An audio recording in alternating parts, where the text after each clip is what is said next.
Bom dia, boa tarde, boa noite, boa madrugada, bom qualquer horário do dia. Meu nome é Professor Jorge e hoje vamos falar um pouco sobre o Teorema de Pitágoras. Que legal! Então vamos começar. Aí tem aquela pergunta que não quer se calar: o que é o Teorema de Pitágoras?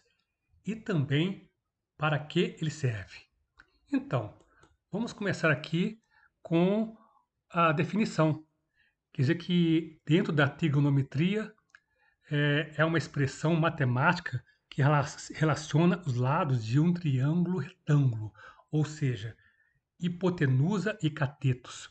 Então aqui eu deixei o quê? Uma pequena gravura de um triângulo retângulo, mas ainda assim podemos detalhar mais um pouco. Então, vem uma outra pergunta: o que é um triângulo retângulo? Então, é interessante mostrar com mais calma isso aqui. Todo triângulo retângulo, um ângulo interno desse triângulo vai ser ângulo de 90 graus. E aqui eu destaquei um ângulo de 90 graus. Se tem um ângulo de 90 graus, eu posso usar o teorema de Pitágoras. Se não tem um ângulo de 90 graus, aí eu não uso o teorema de Pitágoras. Bom, mas eu ainda tenho que detalhar, porque na definição eu falei hipotenusa e catetos. Então, vamos detalhar. Aqui eu tenho um exemplo. O cateto A é o lado oposto ao ângulo alfa. Aqui eu deixei destacado em vermelho. Esse aqui, cateto A, é o lado oposto ao ângulo alfa. Quer dizer que ele está oposto ao ângulo. E o cateto B é o lado oposto ao ângulo beta. Eu destaquei em azul. E quem vai ser hipotenusa aqui? A hipotenusa é o lado C, que é o lado oposto ao ângulo de 90 graus. Eu deixei em preto mesmo. Quer dizer que A é o lado oposto ao ângulo alfa. É um cateto. B é o lado oposto ao ângulo beta. Deixei em azul. É o outro cateto. E hipotenusa é aquele lado oposto ao ângulo de 90 graus. Bom, agora já detalhado o que é cateto e o que é hipotenusa, eu posso ir para a expressão que expressa o teorema de Pitágoras, que está aqui. C ao quadrado é igual a ao quadrado igual, mais b ao quadrado. Ou seja, o quadrado da hipotenusa é igual à soma dos quadrados dos catetos. Então eu tenho aqui c ao quadrado é uma hipotenusa, c é a hipotenusa elevado ao quadrado, a é um cateto elevado ao quadrado, b o outro cateto elevado ao quadrado. Eu estou aqui somando os quadrados dos catetos. Bom, que legal, não é isso, gente? Então, agora, para poder entender uma aplicação do Teorema de Pitágoras, vamos fazer um breve exercício muito legal. Olha só que interessante. O comprimento da sombra de um prédio é de 172 metros.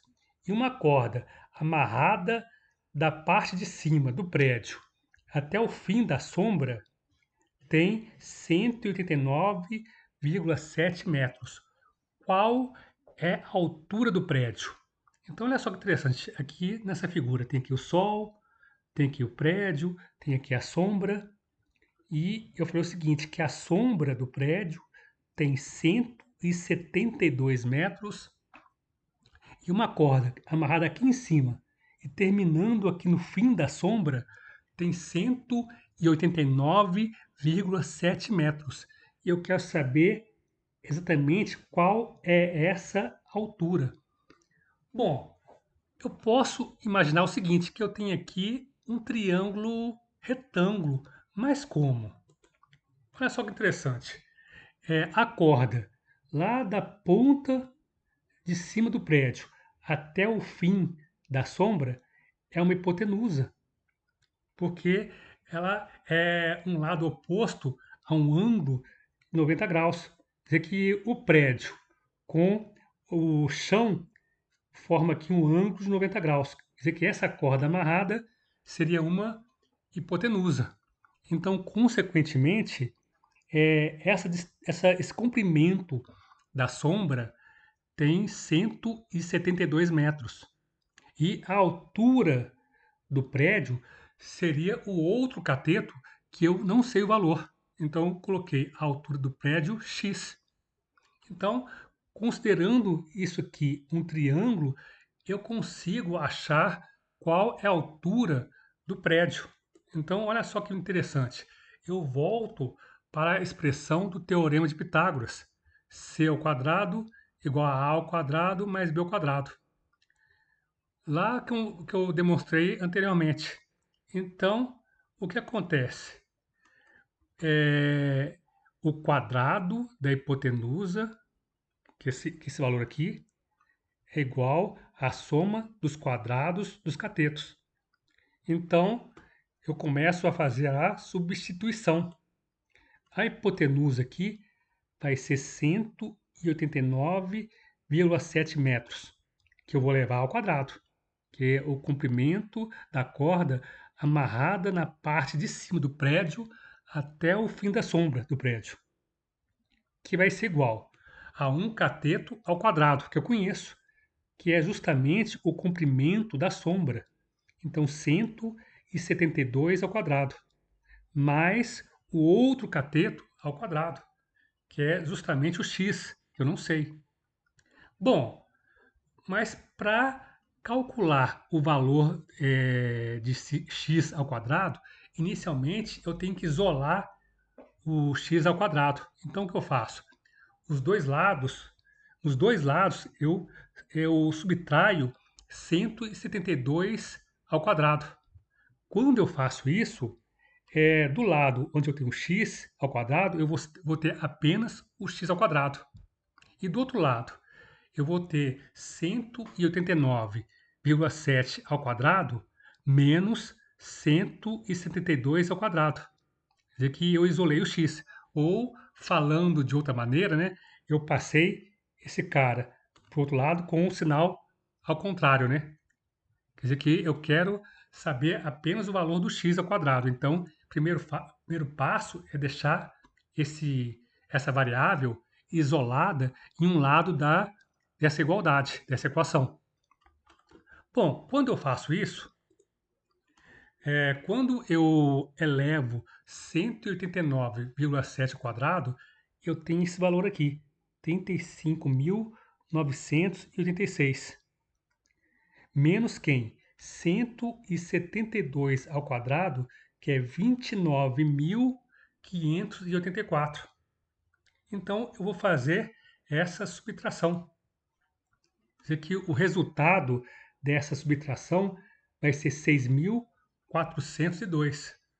Interessante, legal isso aqui. Só que eu ainda quero saber o seguinte, o valor do x, mas sem o x estar ao quadrado. Então, o que eu posso fazer aqui? Eu posso fazer a raiz quadrada de cada lado. Quer dizer que eu fazer a raiz quadrada de x ao quadrado e para não alterar a igualdade, eu também faço a raiz quadrada de 6.402. Por que eu faço isso? Porque eu sei que a raiz quadrada de x ao quadrado vai ser x. E x já é a altura do prédio. Então, quando eu faço isso, eu vejo o seguinte, que raiz quadrada de x ao quadrado é x, olha, vou corrigir aqui, vai ser...